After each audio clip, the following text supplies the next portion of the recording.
मृत्योर्मामृतं गमय। ॐ शान्ति शान्ति शान्ति। नियति ने जहां एक और मेरी सीमाओं पर खतरे बिखेरे, वहीं दूसरी ओर उनका मुकाबला करने के लिए एक तरफ चंद्रगुप्त जैसा वीर पैदा किया, जो उस समय की मेरी जरूरतों को देखते हुए सचमुच एक हीरा था, पर था अनगढ़, इसीलिए उसे तराशने के लिए नियति ने चाणक्य जैसा आचार्य भी उसी दौर में पैदा किया, जिसके मन में अखंड भारत का सपना भी था, और उस सपने को पूरा करने के लिए उपयुक्त शासक की जबरदस्त इच्छा भी, जो मुझे एक सूत्र में मुझे अपना पराजय बना सकता।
विश्वास से मां महाराज चंद्रगुप्त से बड़ा, सबसे बड़ा। कलिंग ने हमारे द्वारा भेजे प्रस्ताव को ठुकरा दिया।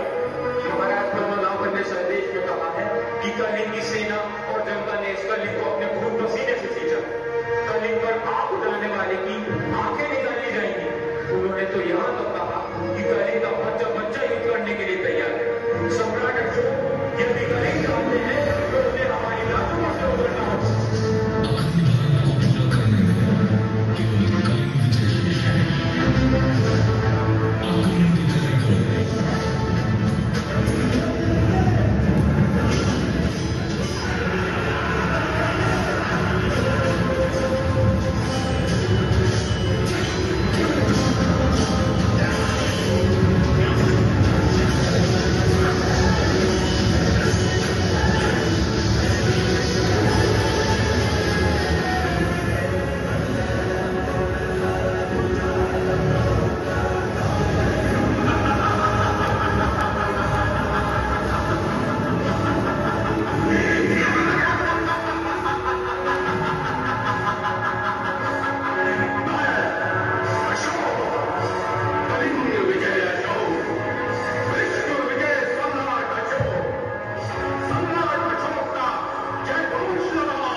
चक्रवर्ती सम्राट अशोक, कलिंग के किले पर अपनी विजय पताका फहराने से पहले तुम्हें मुझसे युद्ध करना होगा। मैं किसी स्त्री से युद्ध नहीं कर सकता। स्त्रियों पर वार करना युद्ध के नियम के खिलाफ है। सम्राट अशोक, क्या कहा तुमने? तुम किसी स्त्री से युद्ध नहीं कर सकते, परंतु युद्ध में अपनी विश्व विजयी होने का सपना पूरा करने के लिए लाखों बेगुनाहों की जान ले सकते हो। धिक्कार है तुम पर सम्राट अशोक, धिक्कार। सम्राट, मेरा कोई कुटुंब सब मारे गए। संसार में मेरा कोई नहीं है। मैं आपसे जीवन नहीं मृत्यु मांगता हूँ।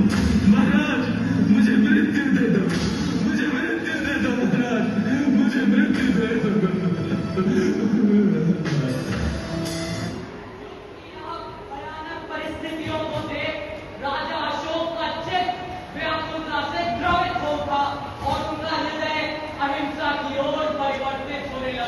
उन्होंने दुनिया को अपना संदेश दिया, ना हिंसा ना युद्धंचा, संदेशोऽयं बहुवहि सर्वे जनाः सुखं यान्तु इति अशोकस्य चिन्तनम्, इति अशोकस्य चिन्तनम्।